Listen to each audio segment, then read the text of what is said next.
¿Listo, muchachos? Semana 7. En este caso vamos a estar tocando temas como genética del sexo, mutaciones, bioética, origen de la vida, teoría de la evolución y evolución humana. ¿Ok? Listo, vamos a ir entonces primero con determinación del sexo. ¿Ok? ¿Cómo es que en este caso el sexo desde el punto de vista biológico es determinado? Creo que la primera forma en la cual ustedes han visto cómo es que se determina el sexo es mediante características sexuales secundarias, ¿no? Como puede ser en el caso de los varones, bueno, en este caso la presencia de cierto órgano reproductor, como el pene, los testículos, por otro lado, eh, una mayor formación de vello, ¿sí? De vello corporal, vello facial, por otro lado, ensanchamiento de hombros, etcétera, etcétera. En cuanto a las mujeres, ensanchamiento de caderas, ¿no?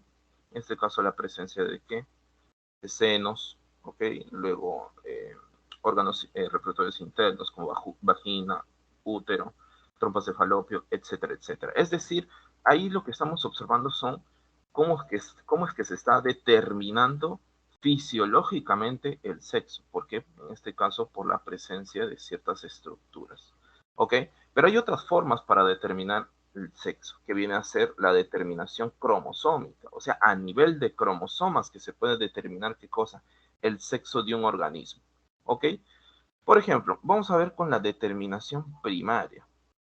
¿Listo? Quiero que observes acá lo siguiente. Por ejemplo, en nuestro caso, ¿no? Nosotros sabemos que vamos a encontrar los cromosomas sexuales. En este caso, el cromosoma X y el cromosoma Y. Pero una mujer va a ser determinada si es que posee, eh, va a tener sexo, de por sí una persona va a tener sexo femenino, ¿sí? Siempre y cuando dentro de sus 46 cromosomas, acuérdate, por favor, vamos a ver acá rojito, acuérdate que una persona, en nuestro caso, ¿sí?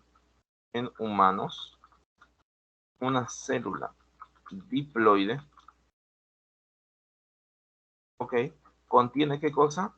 46 cromosomas, ¿ok? En los cuales, vamos a continuar, 44 son somáticos, ¿sí? O también se puede decir como autosómicos.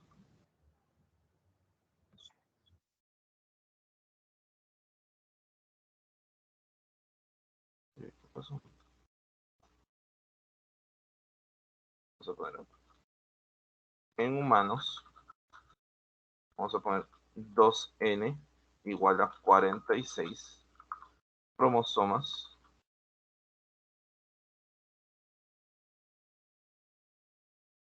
carga cromosómica, o sea, cantidad de cromosomas, carga cromosómica. ¿Ok? 2N, esto ocurre en donde en células diploides, ¿verdad? Es decir, en células somáticas. 2N igual a 46, en las cuales 44 son autosómicos, son los conocidos cromosomas autosómicos, y 2 son los cromosomas sexuales. ¿Ok? Pero por otro lado también recuerda que hay células que son haploides, como las células sexuales, ¿sí o no? En las cuales, ¿qué ocurre?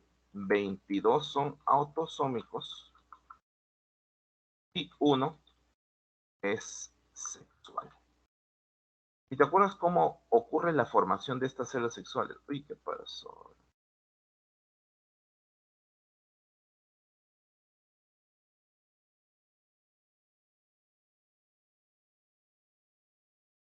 ¿Te acuerdas cómo ocurre? ¿Gracias a qué proceso? Gracias al proceso denominado como meiosis, ¿sí o no? Un tipo de división celular, ¿ok?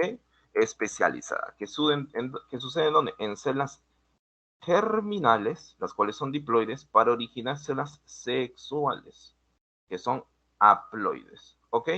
Listo, acá es como observamos acá, la mujer.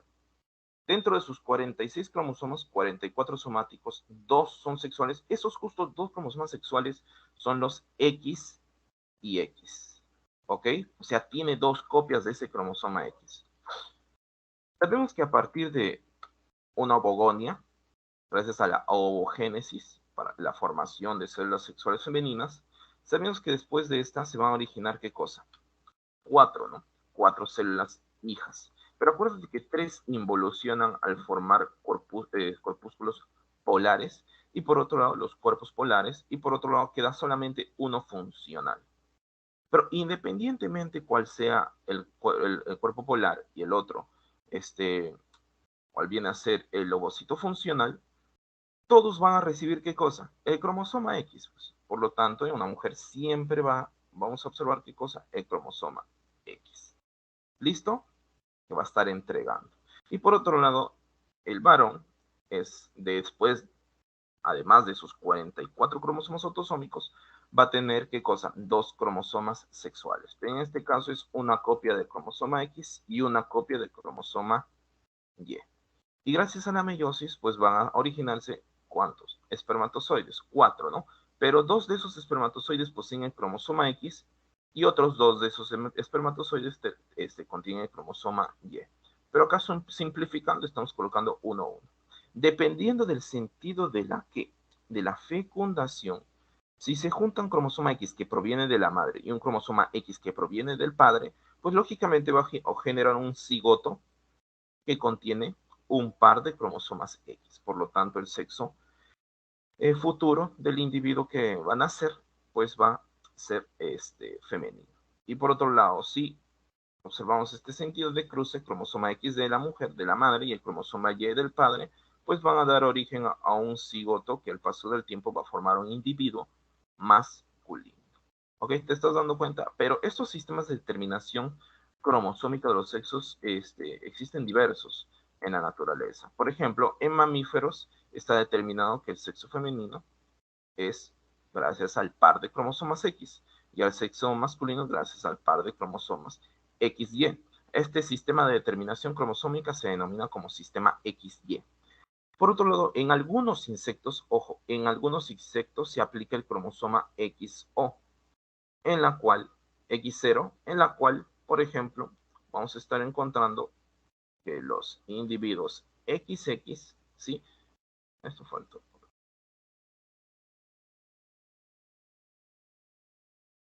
Femenino, masculino. En el caso de los insectos, los que poseen un par de cromosomas X, va a determinar el sexo femenino, y solamente cuando hay la presencia de un solo cromosoma X determina el sexo masculino.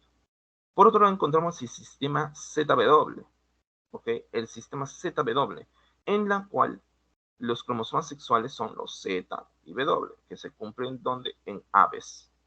Ahora, un par de cromosomas ZZ determinan el sexo masculino, ¿ok? Y un par de cromosomas ZW determinan el sexo femenino. Quiero que te des cuenta, ¿ok? Acá, por ejemplo, en los mamíferos, el XX, o sea, una repetición de un mismo cromosoma, determina el sexo femenino. En cambio, acá no. La repetición de un mismo cromosoma determina al sexo masculino. ¿Y cuál viene a ser? El ZZ. ¿Ok? ¿Listo? Continuamos con el siguiente.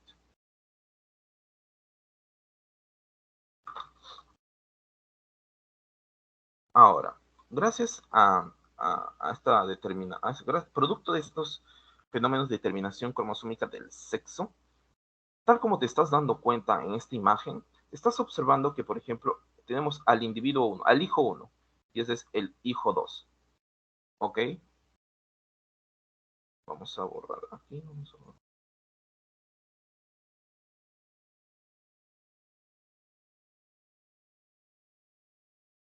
¿Ok?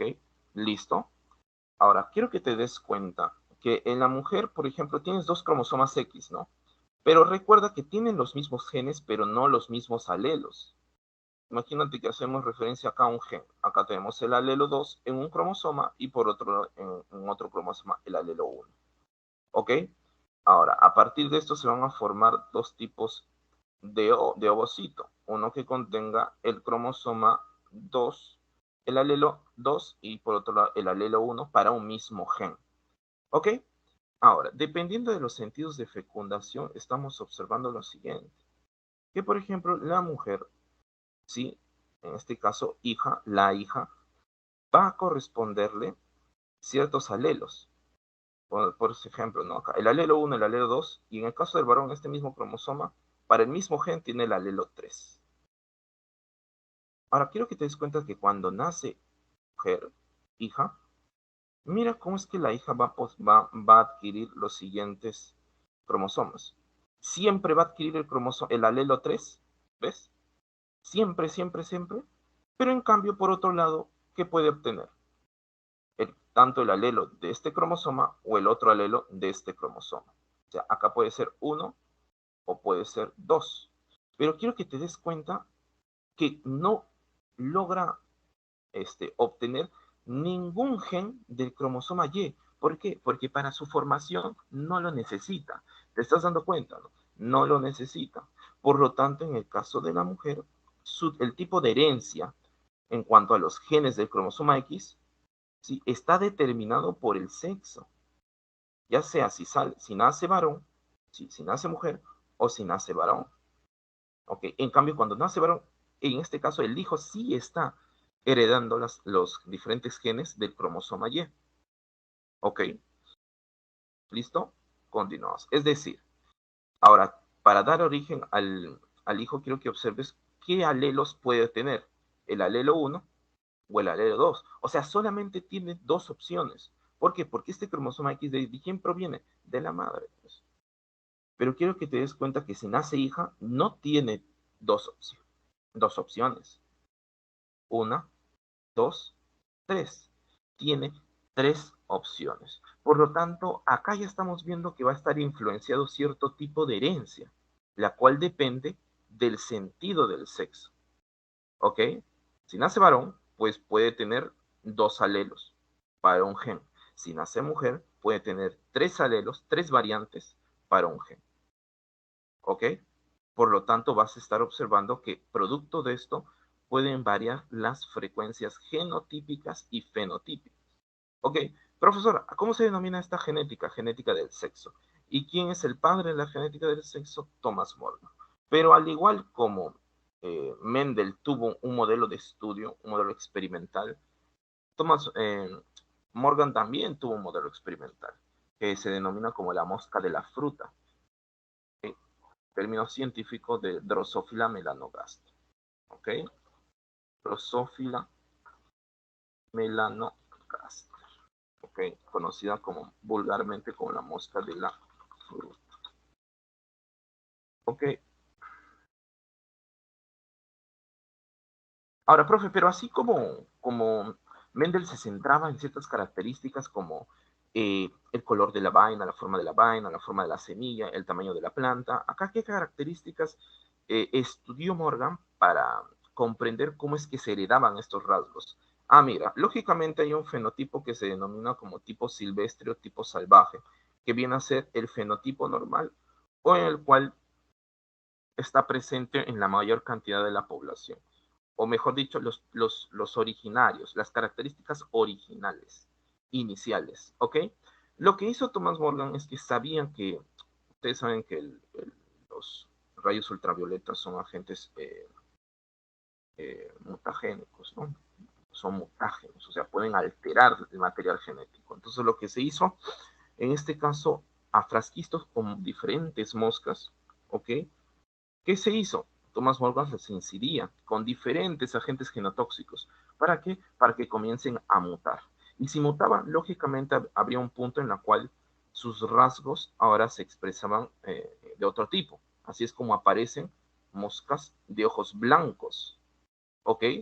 Pero el fenotipo salvaje es de ojos color rojo. Mira, alas cortas, pero las alas son largas. Luego, alas rizadas, pero las alas son lisas. Cuerpo amarillo, pero no, su cuerpo realmente no es totalmente amarillo. Cuerpo ébano, o sea, ya otra tonalidad. ¿Te estás dando cuenta cómo se genera diferentes características? Entonces, lo que realizó Thomas Morgan es cruzar diferentes individuos conteniendo estas características y de esta forma estudiar cómo se heredan dichos rasgos. Ahora, ¿qué sucede con los experimentos de Morgan? es que se da cuenta de que la forma en la cual se transmite, se hereda un carácter, no cumple las leyes de Mendel, ¿ok? No las cumple. ¿Cómo es eso? Quiero que observes. Por ejemplo, acá estás observando un árbol genealógico, pero acá quiero que recuerdes que este simbolito, o sea, este árbol genealógico, una primera fila, una segunda, una tercera, habla de las generaciones. O sea, por ejemplo, acá tenemos la generación parental, la generación filial 1, la generación filial 2. ¿Ok? Ahora, los cuadriláteros simbolizan al sexo masculino. ¿Ok? Y las circunferencias hacen referencia al sexo femenino. ¿Ok? Entonces lo que va a hacer, en este caso, eh, Morgan, es coger a una mosca, ¿ok? Macho, de color de ojos blanco, o sea, un macho de ojos blancos. Y por otro lado, una hembra de ojos rojos, ¿ok? Pero luego va a hacer otro experimento, un segundo experimento, en la cual va a invertir, va a coger machos de color rojo, machos de ojos rojos y hembras de ojos blancos. Y aquí viene lo siguiente, si es que ustedes recuerdan la clase, en este caso de Mendel, genética mendeliana, con respecto a las leyes de Mendel, no importaba el sexo. Independientemente del sexo de Pisum sativum, o sea, independientemente de que si la semilla proviene de un individuo macho o de una planta masculina o una planta femenina, ¿ok? No va, o sea, los resultados, las frecuencias genotípicas van a ser las mismas en los descendientes, ¿ok? No importaba del sexo, no importaba. ¿Te acuerdas, no? Ya si uno da el óvulo y el otro da, en este caso, el grano de polen, o quizás al revés, no importaba. Pero ¿qué sucede con los experimentos de Thomas Morgan? Él invierte, ¿no? Y dice, bueno, voy a esperar que me den unos resultados como, más o menos como los de Mendel. ¿Y qué sucede? Observa que en la primera generación filial, en el primer experimento, todos, absolutamente todos, poseen ojos rojos. Pero en cambio, en el segundo experimento, la mitad posee ojos blancos y la otra mitad ojos rojos. Pero eso no fue lo único curioso. ¿Ok? Acá, en este momento, lo que él pensaba es que no hay dominancia. No hay dominancia. Porque si hubiese dominancia, pues el carácter dominante, pues prevalecería en todos los individuos, independientemente sea de su sexo. Pero él se da cuenta que al momento de estar contando los diferentes y observando bajo el estereoscopio, que es como un microscopio pero menos potente, de menos amplitud, los observa y observa que todas las moscas macho, todas las moscas machos, sin excepción, poseen ojos blancos. Y todas las hembras, sin excepción, poseen ojos rojos. Y Morgan dice, oye, pues, o sea, ya que yo finalmente obtenga 10 descendientes, ¿ok? Y 5 tengan, 5 que sean machos y 5 que sean hembras, ya, o sea, ya pues, ¿no? O sea, ya yo te puedo aceptar, ¿no? Más que todo por el azar, que esos 5 machos tengan ojos blancos y esas 5 hembras tengan ojos rojos. Pero Thomas Morgan no hacía, no, sus experimentos no se basaban en 10 descendientes, eran decenas. Y eso ya no lo puedes atribuir al azar de que decenas de machos solo tengan color blanco. Entonces ahí se está dando cuenta, Morgan, oye, pero me estoy dando cuenta que este carácter, los ojos blancos únicamente los van a poseer los machos, y este carácter de ojos rojos solamente lo está poseyendo las hembras. Y ahí es donde él se da cuenta. Oye, no, este tipo de herencia depende del sexo del individuo. Y entonces, para ese tiempo, ya está avanzando parte de la citogenética, y él comienza a revisar y dice, oye, mira, estas moscas, su tipo de determinación del sexo depende del sistema XY. Profe, usted no me dijo que los insectos es X0, te dije que algunos, ¿ok? Algunos, como el saltamonte. Pero en este caso, esta mosca tiene el sistema XY. ¿Ok? ¿Listo? Y entonces él dice, ¿no? Oye, pero ya, bajo mis estudios de citogenética y todo eso, si yo ya descubrí de que estos caracteres se heredan, dependiendo del sexo, pues primero tengo que saber cuáles son los cromosomas que posee tanto una hembra como un macho. Entonces él se da cuenta, ¿no? Un macho posee los cromosomas X y Y. Y la hembra posee los cromosomas XX. Acá también, XY, XX. Entonces, bajo esa premisa, va a tratar de hipotetizar o asociarlo con los resultados que obtuvo. ¿Qué dijo? A ver, espera. Si se genera, por un lado, en la generación filial, ¿sí? Machos y hembras, pues para la formación de la hembra, la madre ha tenido que dar algún cromosoma y el padre, para que dé una hembra, lógicamente tiene que dar el cromosoma X. En cambio, para dar un macho, lógicamente el varón tiene que dar el cromosoma Y. Y el otro cromosoma X puede ser cualquiera de estos dos, ¿no? De la hembra. ¿Ok? Listo. Aquí viene lo siguiente. Entonces, al momento de estar estudiando, observa que los diferentes machos de ojos rojos tienen el genotipo XRY, XR mayúscula Y, y las hembras poseen el XR, XR mayúscula y minúscula respectivamente. ¿Ok? Y estamos observando que acá el carácter dominante es el color rojo. En cambio, por otro lado, acá en el segundo experimento, los machos que nacen, ¿ok? El cromosoma Y proviene del padre, lógicamente, y el otro cromosoma X proviene de la madre.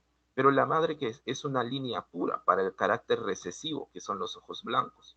Por lo tanto, el macho tiene que únicamente una sola copia que proviene de los genes, de los cromosomas de la madre. Por lo tanto, ellos van a tener el carácter recesivo.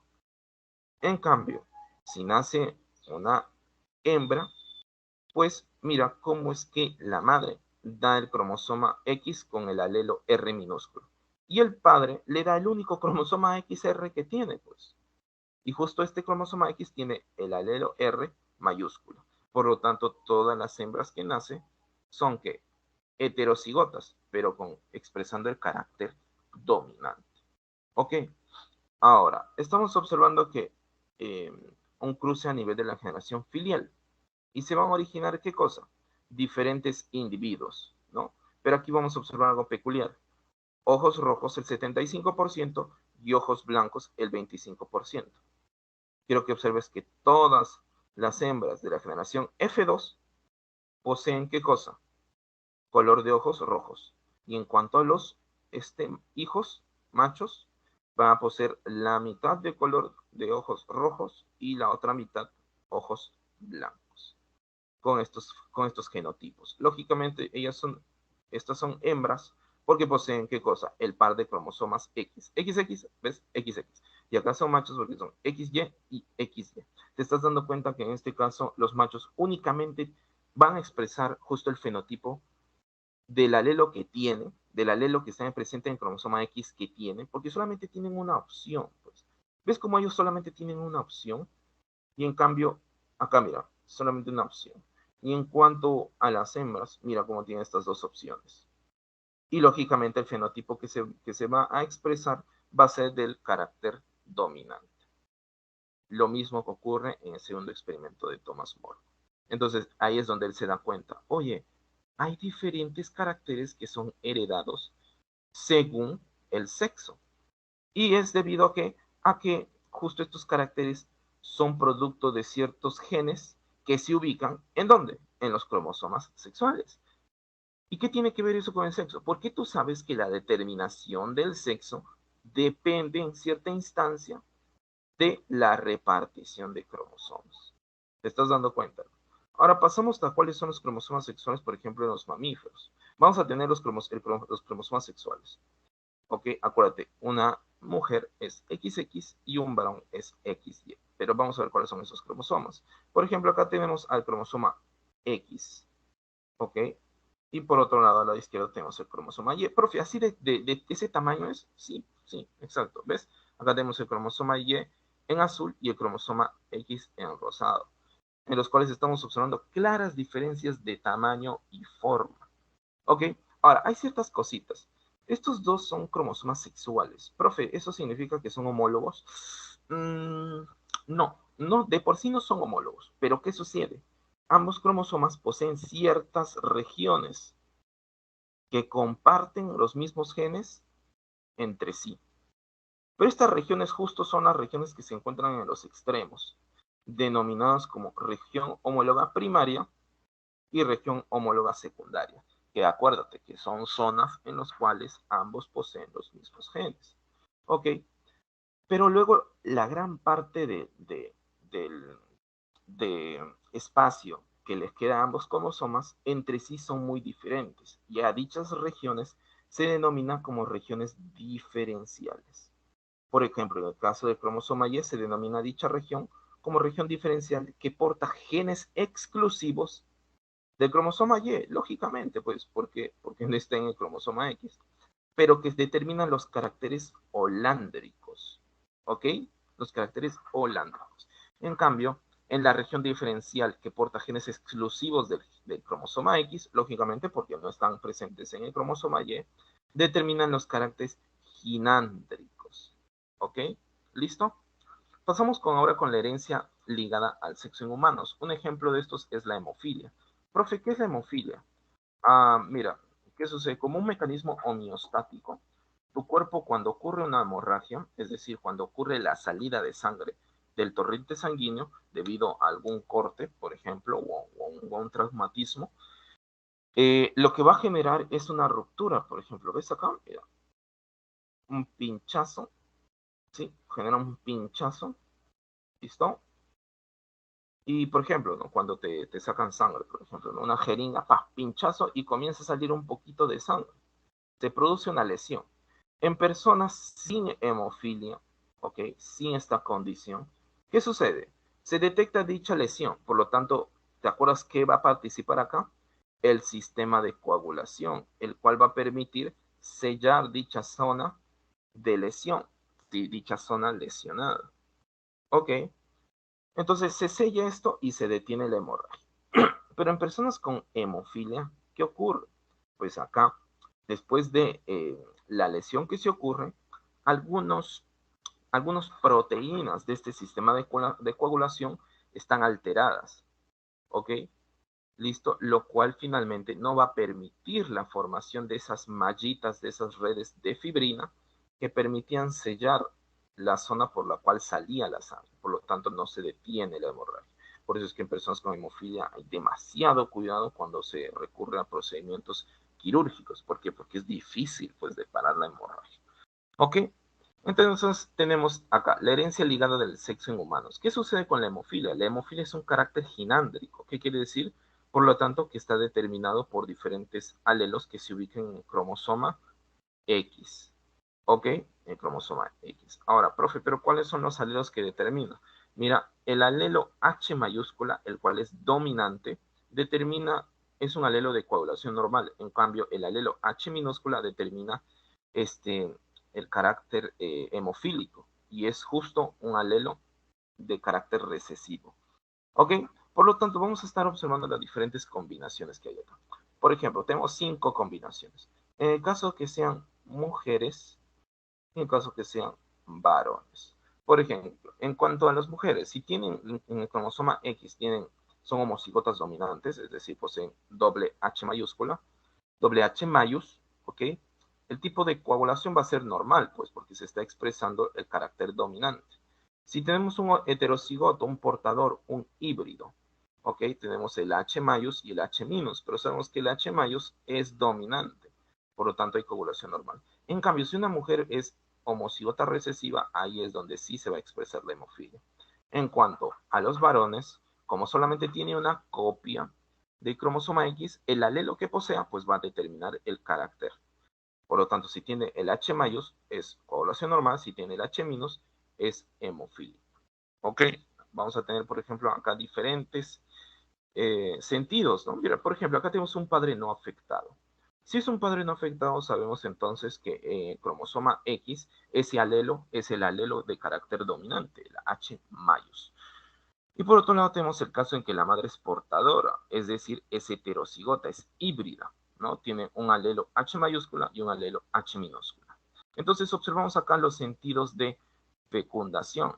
Por ejemplo, en este primer caso, acá, en el primer cuadrante, vamos a ponerlo acá, primer cuadrante, digamos, segundo cuadrante, tercer cuadrante y cuarto cuadrante. En primer cuadrante es producto de la fecundación por parte de los cromosomas, acá, mira, acá, el cromosoma X y este espermatozoide con el cromosoma X del padre, lo cual va a originar a un cigoto diploide, o sea, un cigoto diploide, lógicamente homocigoto dominante, por lo tanto, no va a tener hemofilia.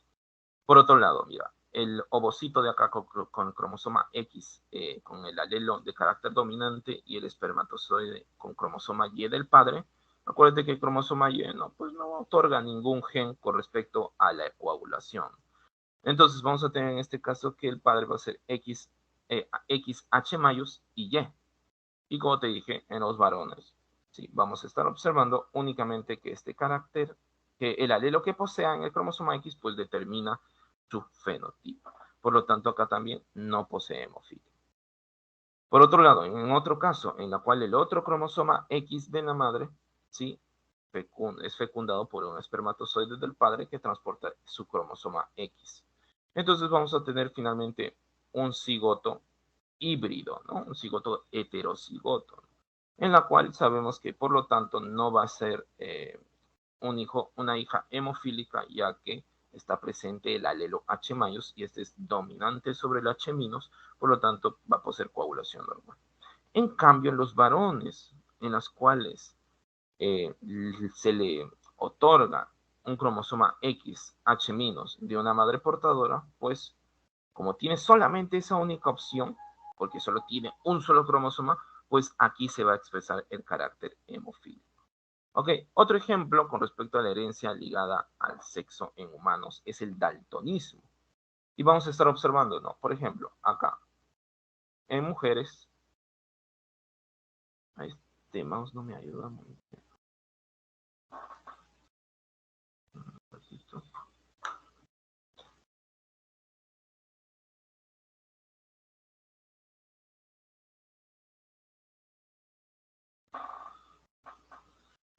Ok, acá tenemos por este lado y por este lado, ¿no? Acá tenemos a mujeres y a varones. Profe, ¿cómo sabe que son mujeres y varones? Por el cromosoma, pues determinación del sexo. XX, mujer, XX, mujer, XX, mujer, XY, varón, XY, varón. ¿Ok? ¿Te estás dando cuenta? Listo. Ahora, ¿qué sucede? El daltonismo sigue siendo también, ¿qué cosa? Un carácter inándrico, es decir, los genes que determinan este rasgo están ubicados en la región diferencial del cromosoma X. Ahora, el alelo de visión normal es dominante y está identificado por la letra D mayúscula. ¿Ok? En cambio, el alelo determinante del daltonismo es de carácter recesivo, por lo tanto, la letra que corresponde es D minúscula. Por lo tanto, observamos acá los diferentes genotipos. Y ya sabes, por la dominancia que ejerce el alelo D mayúscula sobre el alelo D minus, sabemos que en este caso, el primer caso tienen visión normal, en el segundo caso visión normal, pero en el tercero, por ser homocigoto recesivo, pues va a poseer visión daltónica. En cambio, en los varones, ya sabes que si es el cromosoma X con el alelo D mayus, visión normal, y por otro, si es con el alelo D minus, es visión daltónica. Profe, ¿qué es el daltonismo? Viene a ser una condición en la cual la distinción de los colores es distinto, ¿no? Por ejemplo, personas con visión normal, observamos acá, ¿no? Los globos, verdecito acá, rosadito y rojo. En cambio, por otro lado, visiones con daltonismo estarían observando a los globos bajo estas tonalidades. ¿Ok? Listo, acá observamos diferentes ejemplos en cuanto a cómo se heredan el daltonismo. Por ejemplo, si ambos progenitores son daltónicos, para que ambos progenitores sean daltónicos significa que en el caso de la mujer tiene que ser homocigota recesiva, ¿sí o no? Y en el caso del varón, lógicamente tiene que tener cromosoma ese alelo que es determinante del daltonismo. Por lo tanto, al final, dependiendo, bueno, en realidad, en todos los tipos de cruces, todos, absolutamente todos los individuos van a ser daltónicos. En cambio, si en caso la madre fuese daltónica y el padre no fuese daltónico, vamos observando, ¿no? Profe, pero acá en el caso del padre, que es XY, no observo el alelo H mayúscula, que es determinante del carácter dominante.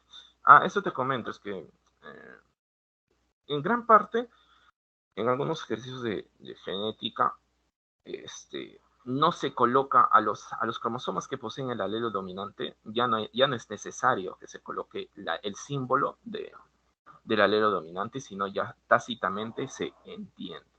¿Ok? ¿Listo? Por otro lado, la mujer para que sea daltónica, ya sabes que tiene que ser homocigota recesiva. Entonces, dependiendo de los diferentes sentidos del cruce, al final todos los varones son daltónicos. En cuanto a otro caso, por ejemplo, la madre es portadora y el padre es daltónico, observamos que la mitad de los hijos y de las hijas son daltónicos. O sea, 25% de hijas, 25%, mejor dicho, 50% de las hijas, 50% de los hijos son daltónicos. ¿Ok? Si la madre es portadora y el padre no posee daltonismo, la mitad de los hijos varones son daltónicos. ¿Ok? Listo. Continuemos ahora con la herencia restricta al sexo, la denominada como herencia holándrica. Profe, ¿por qué se dice herencia restricta al sexo? Porque tal como te había explicado, ya sea si es hijo o hija, al final va a tener información del cromosoma X. O sea, se va a estar heredando dependiendo del sexo, o sea, ligado al sexo. Pero si yo te hablo de herencia restricta al sexo, y es justo la herencia holándrica, es porque las mujeres no poseen cromosoma Y, ¿ok? Solamente los varones. Por lo tanto, la herencia es restricta al cromosoma Y. Por eso se dice herencia restricta al sexo, ¿ok? Por lo tanto, ¿qué sucede acá? Solo los varones resultan afectados ya que se transmite mediante el cromosoma Y. O sea, ninguna mujer se va a ver afectada, tampoco va a ser portador. Y el rasgo se transmite de generación a generación, solo en varones. ¿De acuerdo? Por ejemplo, ¿no? En cuanto a la hipertricosis auricular, por ejemplo, el crecimiento excesivo de vello a nivel del pabellón auricular, ¿no? Esto es un carácter holándrico, en los cuales los diferentes varones van a verse afectados, pero únicamente varones. ¿Por qué? Porque el hecho de nacer varones significa que han tenido, ¿qué cosa? Que poseen el cromosoma y por lo tanto poseen ese alelo. ¿Ok? No es como en los otros casos, pues, que en la cual tú tienes la opción, ¿no? Tienes tres opciones para el cromosoma X. El alelo 1, el alelo 2, el alelo 3. Pero acá no, solamente hay un alelo. ¿Por qué? Porque solo hay un cromosoma. Yeah. ¿Listo? Luego tenemos la herencia influenciada por el sexo, en la cual el genotipo puede estar determinando alguna característica, pero se va a ver influenciado por el sexo en sí. O sea, no tanto de por sí por los tipos de cromosomas que posean, sino por el sexo en sí, ya por las características sexuales, ya sean primarias, ya sean secundarias. Pero algo que explica mucho esto es las diferencias en cuanto al panorama hormonal entre ambos sexos. Por ejemplo, quiero que estés observando que, vamos a observar, ¿no? El alelo C. Tenemos el alelo C mayúscula y el alelo C minúscula. Voy a subrayar el alelo C mayúscula. Ahora quiero que te des cuenta que estos alelos pueden estar presentes tanto en varones como en mujeres, pero quiero que te des cuenta lo siguiente. Acá está mal, ¿ya? Vamos a borrarlo. Acá debería ser CC minúsculas, doble minúsculas. ¿Ok? Yo no te estoy hablando acá, por ejemplo, homocigoto dominante, homocigoto recesivo. No, porque no sé cuál es el recesivo ni cuál es el dominante. ¿Ok? Quiero que te des cuenta. Las mujeres y varones, en todos los casos, ¿no? En estos tres casos, mujeres y varones. Dos mujeres y varones que posean el alelo CC mayúscula, poseen ¿qué cosa? Calvicie. Las hombres y mujeres con cabellera normal, ¿sí? Si es que poseen el genotipo CC minúscula. Tú hasta ese momento, ¿qué dices? Ah, ya, el alelo C mayúscula es dominante, ¿no? Pero no, ¿qué ocurre? En varones, ese alelo C es mayúscula, es dominante. En varones. Pero ¿qué sucede en mujeres? El alelo C minúscula es dominante sobre el C mayúscula. ¿te estás dando cuenta que esa dominancia está dependiendo del sexo? Sí, porque en varones el alelo C mayúscula se está comportando como el alelo determinante del carácter dominante, dominante. En cambio, en mujeres, el alelo C minúscula es que se está comportando como el alelo de carácter recesivo. ¿Ok? ¿Listo? Ahí está. Una de las explicaciones de esto es dependiendo de la panorama hormonal. Luego pasamos con las mutaciones. Profe, ¿qué son las mutaciones? Las mutaciones son alteraciones del material genético. ¿Ok?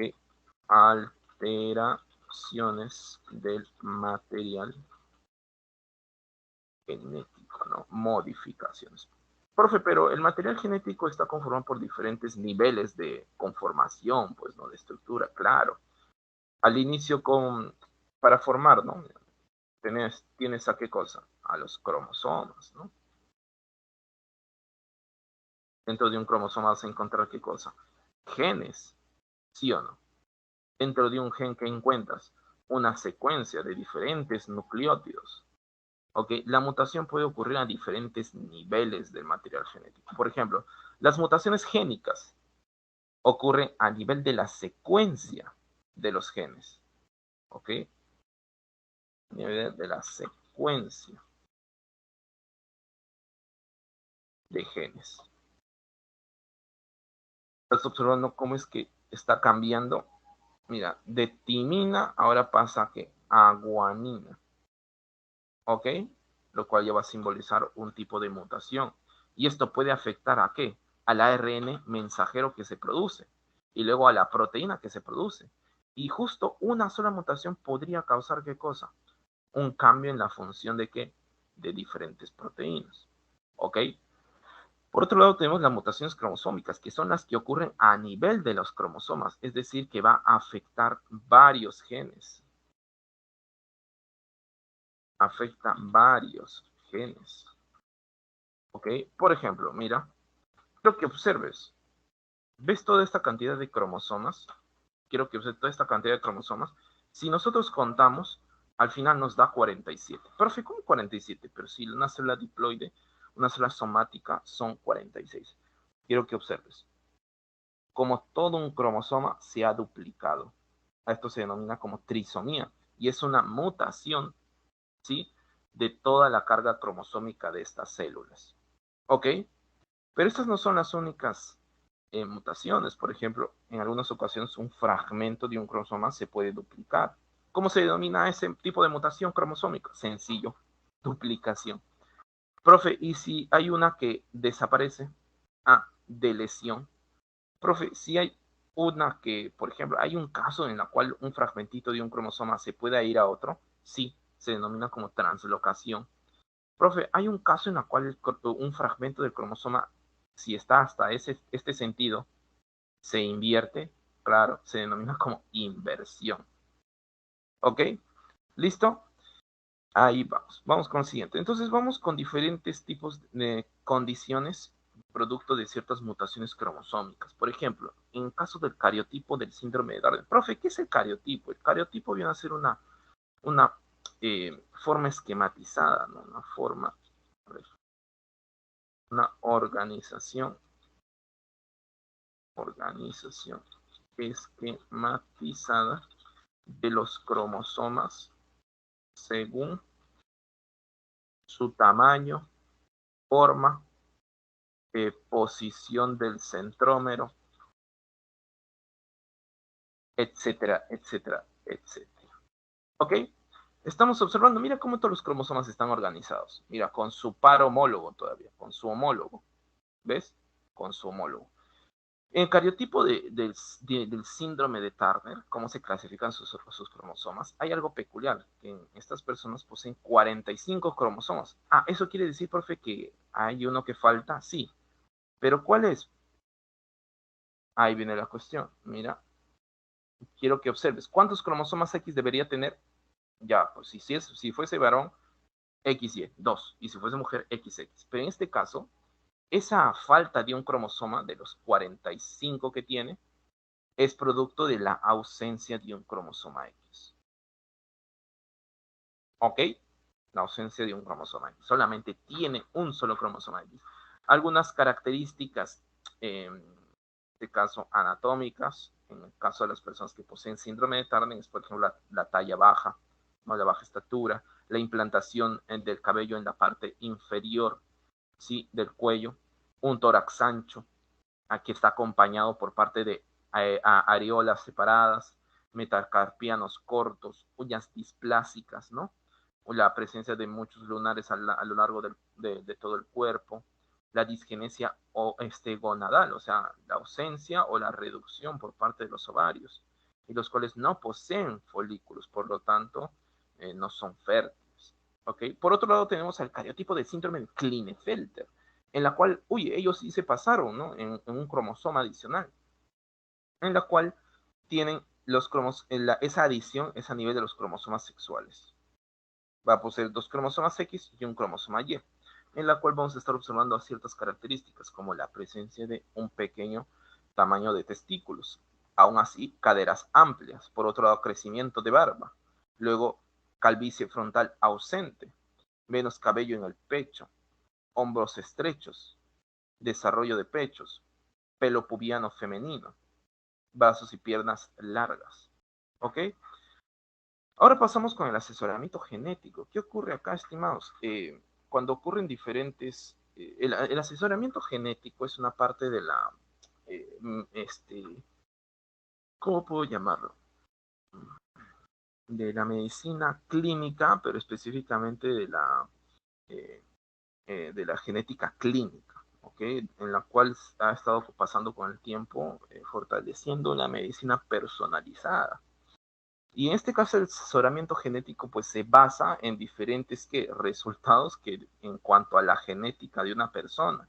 Y para esto existen diferentes pruebas, ¿no? Por ejemplo, primero inicia el asesoramiento genético con un test, o sea, con una prueba. Hay diferentes tipos de pruebas, ¿no? Como el RFLP, el secuenciamiento, el PCR, el PCR en tiempo real, diferentes técnicas, ¿ok? No te van a tomar, solo te estoy diciendo. Por ejemplo, por un tiempo, yo estaba en la época en la cual había más que todo la cuarentena, ya tras los 4 meses después ya de inicio de la cuarentena, yo fui a realizar yo estuve realizando pruebas moleculares, ¿no? Pruebas moleculares.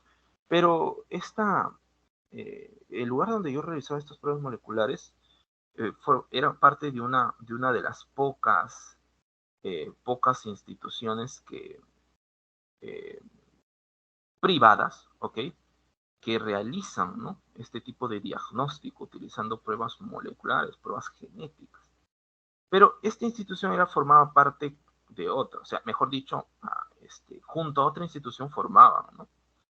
La cual estaba destinada, no sé si la conocen como ONCOS, ¿no? No Oncosalud, sino ONCOS, ¿ok? ¿Listo? Eh, y la cual tiene un staff de médicos muy capacitados en cuanto al diagnóstico por parte de cáncer.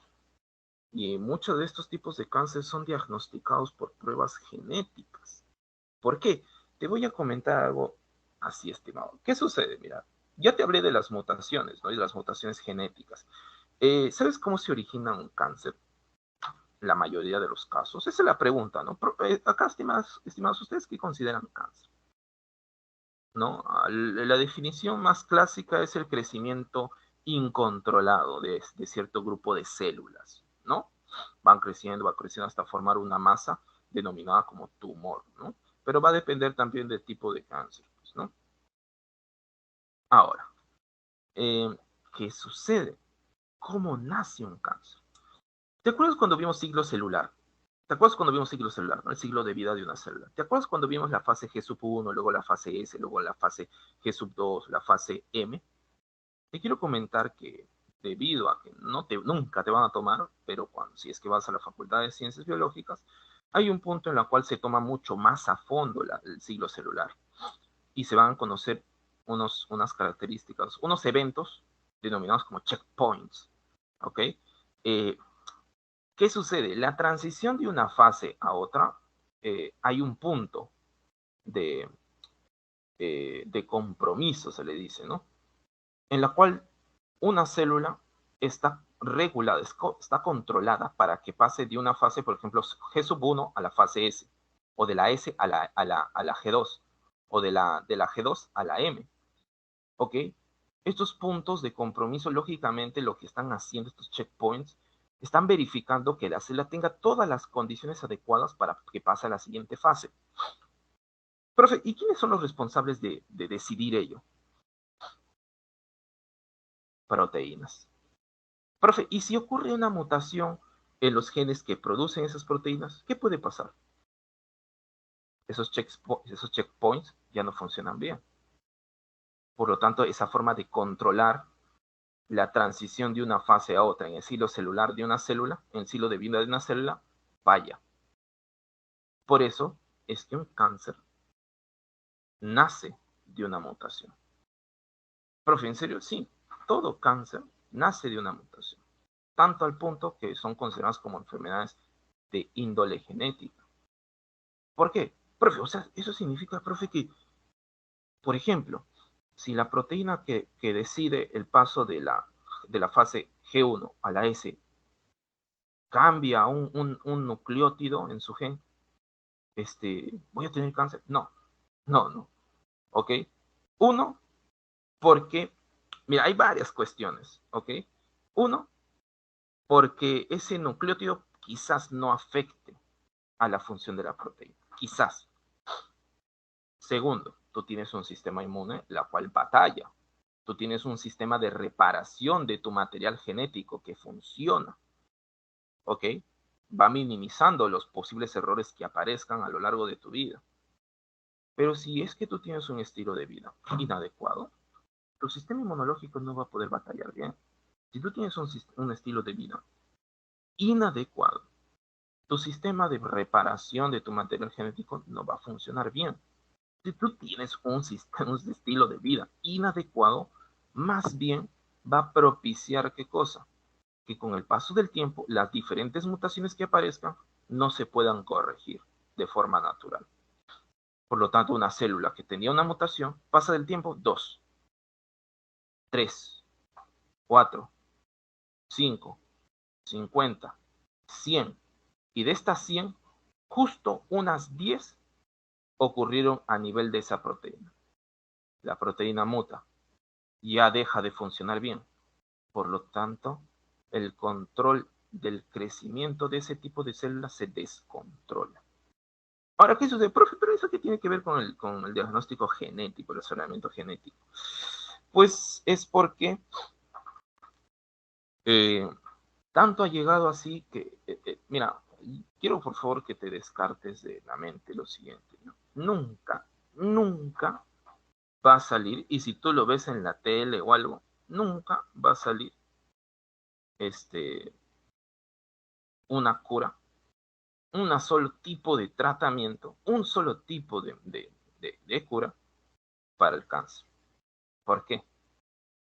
Porque una cosa es que tengan algo característico entre todos, que viene a ser el crecimiento incontrolado, o sea, la consecuencia.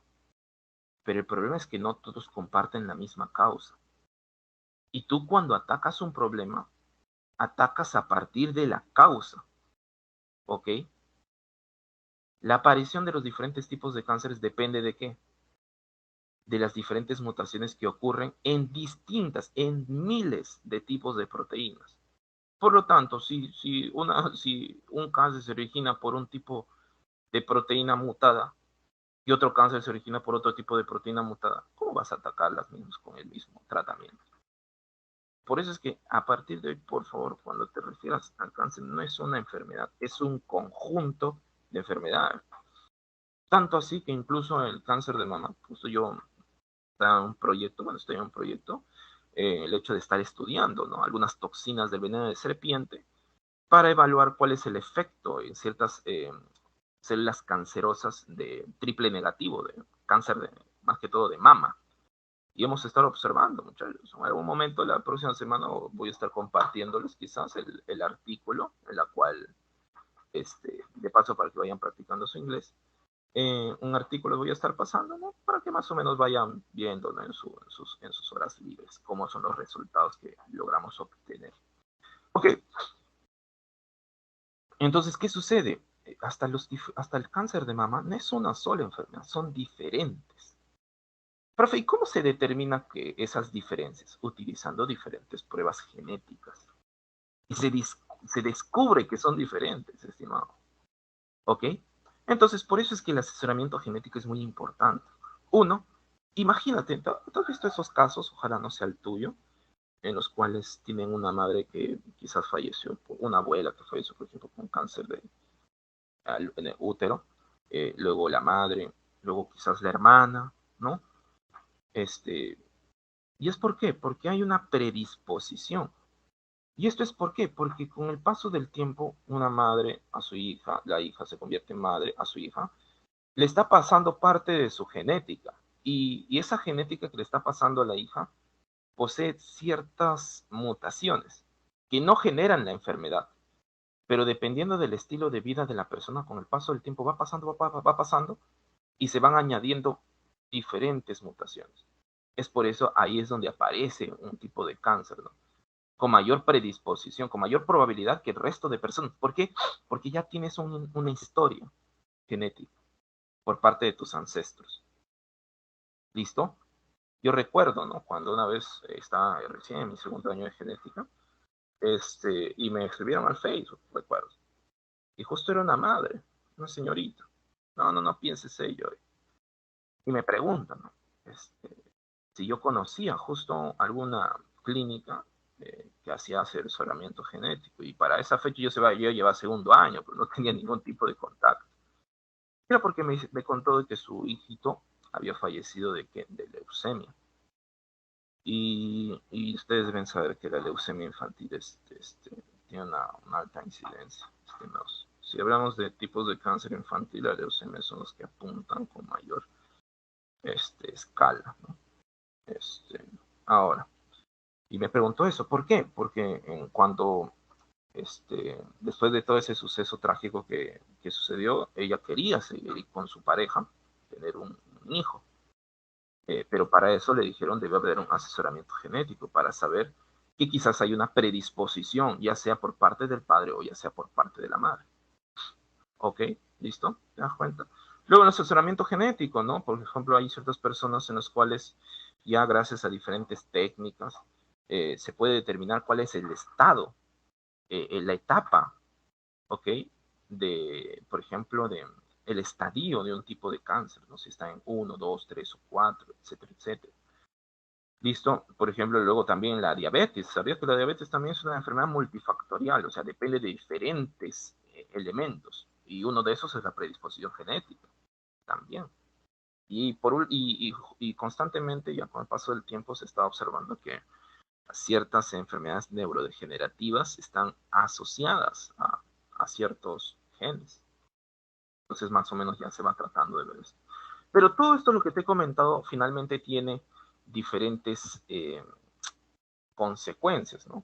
Por ejemplo, el consejo genético ayuda al individuo, a la familia, a comprender el diagnóstico y la situación médica, desarrollo de la enfermedad y tratamiento, conocer cómo la herencia contribuye al trastorno, así como su recurrencia, orientar e informar a la familia y un paciente para elegir el método más efectivo según el riesgo, metas familiares, normas éticas y creencias religiosas y actuar de acuerdo con dicha decisión. Eso es uno que hago llamado a ustedes, estimados, que por más ateo, por más agnóstico que seas, como puede ser mi caso, por ejemplo, siempre se respeta normas éticas, siempre, creencias religiosas, siempre. Okay, por más que están contrarias a tu forma de pensamiento, pero recuerda algo muy importante y que muchos profesionales se pierden, que es la tolerancia, ¿ok? Y la empatía. ¿Listo?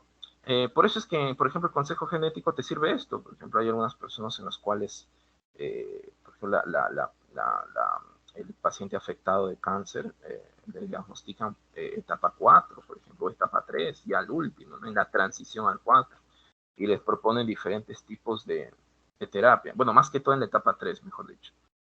Y algunas personas deciden no. ¿Por qué? Porque el hecho de entrar a una etapa 3 tiene que ir a quimioterapia, pues si la persona no es simple, o sea, yo sé que el cine se los pinta como todo un proceso de batalla y recuperación, pero es trágico, difícil, muy difícil llevar esas situaciones. Eh, entonces hay algunas familias que deciden mejor, pues esperar y estar en familia y pasar el tiempo juntos sin la necesidad de un tratamiento, ¿no? Sino más bien se utilizan ciertas medicinas, ¿sí? Más que todo paliativas, ¿no? Más que todo para reducir un poco el dolor que se pueda generar, ¿no? Listo, y eso es dependiendo de qué, es que algunas familias prefieren pasar estos últimos días, meses, años con la persona afectada que estar viéndola sufriendo de dolor, ¿no? Porque es todo un proceso complicado el hecho de batallar con esta enfermedad. Luego tenemos, favorece la adaptación del individuo y la familia a la enfermedad y riesgo de recurrencia. Claro, también. Luego pasamos con la transferencia genética. Profe, ¿qué es eso, la transferencia genética? Lo que dice, pues, transferencia de genes. ¿Qué ocurre acá? Por ejemplo, en las bacterias, como ya lo hemos visto en una clase, una bacteria con otra bacteria puede transmitir o transferir sus genes. Por ejemplo, ¿te acuerdas, no? Tenemos acá, por ejemplo, una bacteria, ¿no? Acá tenemos, hay dos tipos, la transferencia vertical y la transferencia horizontal. La transferencia vertical hace referencia de una generación a otra. Pues. Por ejemplo, tu padre te ha transferido genes, ¿sí o no? Ya, pues es un tipo de transferencia vertical. O sea, cuando es de una generación a otra generación, o sea, de un progenitor a un descendiente. Pero la transferencia horizontal hace referencia a ese tipo de transferencia de genes en las cuales no hay un vínculo de por sí. No hay una descendencia. ¿Ok? No hay un vínculo de progenitor descendiente. ¿Ok? ¿Listo? Y como puedes estar observando, por ejemplo, en las bacterias, ¿no? ¿Te acuerdas de este mecanismo en el cual una bacteria liberaba parte del ADN y luego venía otra bacteria y ¡pah! La captaba? ¿Te acuerdas cómo se denomina? Como transformación, ¿no? La transformación. ¿Te acuerdas otro mecanismo? La conjugación, ¿sí o no? ¿No te acuerdas otro? La transducción. ¿Te acuerdas? La transducción, ¿por qué era? Por virus. ¿Te acuerdas? Los bacteriófagos. La conjugación era a través de qué? ¿Te acuerdas? Del pili. ¿Sí o no? Y la transformación, ¿te acuerdas? Bueno, en la transformación, ¿te acuerdas que no hay un contacto directo? ¿No? Listo.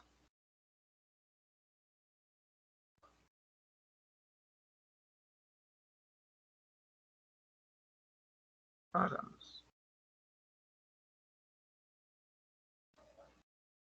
Pero ¿qué sucede? No solamente en los procariontes hay transferencia genética, también hay a nivel de los este, eucariotas. Y no solamente en los eucariotas unicelulares, también en los pluricelulares, pero es muy difícil. En las bacterias es más fácil, pero en los eucariotes superiores es muy difícil. Muy difícil, dificilísimo, ¿ok? Pero hay ciertos reportes, ¿no? De ciertas hipótesis que podrían ser o no, ¿ok? Pero lo que sí te puedo decir es que hay transferencia genética artificial, o sea, realizada de forma deliberada. Con el paso del tiempo hay muchas técnicas que han aparecido. Yo hago eso, por ejemplo, transferencia genética horizontal. Por ejemplo, yo estudio unas toxinas del veneno de serpiente y lo que hice, no te va a venir, solo te estoy explicando un ejemplo, nada más. Por ejemplo, lo que yo tenía que estudiar, bueno, tengo que estudiar ciertas diferentes toxinas que son producidas en el veneno de serpiente, pero el problema es que la extracción de veneno de serpiente es difícil, pues, porque imagínate, pues estás poniendo en riesgo tu vida, ¿no? El hecho de colectar el veneno. Luego debes hacer diferentes técnicas para que únicamente de todo ese veneno separes el componente, la toxina de tu interés. ¿Y tú crees que solamente hay un tipo de toxina en el veneno? No, hay varios, decenas. ¿Ok? Entonces, otra forma de ello es que esa misma toxina de ese veneno de serpiente lo produzcas en otro individuo, en un individuo inofensivo, en un individuo que sea fácil de manipular en algún organismo que no demande mucho alimento, porque en cuanto a la serpiente se tiene que dar cada mes, dejando un mes, ojo, dejando un mes, por ejemplo, a ratones, desparasitados. Ya, pues eso no es barato. Entonces, ¿sabes lo que hice? El gen que produce dicha toxina, ¿ok? La transferí a un hongo. A un hongo, profe, sí, a un hongo unicelular. Como las levaduras, así. Su nombre es Pichia pastoris. ¿Listo? Ya, profe, ¿y cómo se hace eso? Ah, eso se hace con diferentes técnicas de ingeniería genética. ¿Ok? Pero lo que te quiero comentar acá es eso, que hay esa capacidad de transferir genes de forma artificial. ¿Ok? Ahora, por otro lado, a ese organismo que ha sido modificado, a ese organismo que se le ha transferido genes, se denomina como organismo genéticamente modificado. Pero ojo, la modificación no solamente puede ser por si es que le transferiste un gen, también puede ser porque le quitaste un gen. Y no solamente puede ser que le quitaste uno o dos, o le transferiste uno o dos, uno digo, sino también pueden ser varios. ¿Ok? Listo, acá hay un ejemplo, ¿no? Mira, por ejemplo, de una bacteria se aísla una o varias características. O sea, por ejemplo, no digamos que esta bacteria es resistente a cierto tipo de virus. ¿Ok? No, es resistente, por ejemplo, a bajas temperaturas. ¿Ok? Entonces, ¿qué sucede? Se aísla ese gen, que es responsable de la tolerancia térmica, ¿no?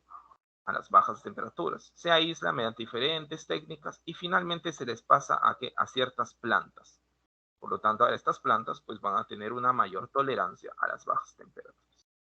Organismos genéticamente modificados, demasiado controlados acá en Perú en cuanto a la producción, no en cuanto al ingreso, a la importación. Ah, sí importa. ¿Crees que nunca has consumido algún derivado, algún producto de un organismo genéticamente modificado? Lo has consumido, solo que no te has dado cuenta. Varios de los alimentos que, por ejemplo, se venden en supermercado, varios son derivados de ciertos organismos genéticamente modificados. Profe, ¿y por qué no se plantan acá en Perú? ¿Por qué no hay plantaciones de estos? Pueden haber ya, pero más que todo pueden ser clandestinas, hay bien metidas, ¿no? Demasiado ahí metidas, más que todo en provincia. No sé. ¿Listo? Pero ¿por qué, profe? Porque si tú modificas a un organismo genéticamente, lo que puede generar después es alterar su fenotipo y por lo tanto alterar al resto de su ecosistema. Créeme, ¿eh? Pero para eso se tienen que hacer diferentes estudios. Vamos a ver. Siguiente. Luego vamos a tener en cuenta los principios de la bioética. ¿Ok? ¿Qué es la bioética en este caso? Más que todo los diferentes, la aplicación, mejor dicho, los principios de la ética en sí, pero aplicados a la biología. Vamos a tener dos hitos muy importantes con respecto a la bioética. Uno, la Declaración Universal sobre el Genoma Humano y los Derechos Humanos. Y por otro lado, en 2003, la Declaración Internacional sobre los Datos Genéticos y Humanos. ¿Qué sucede?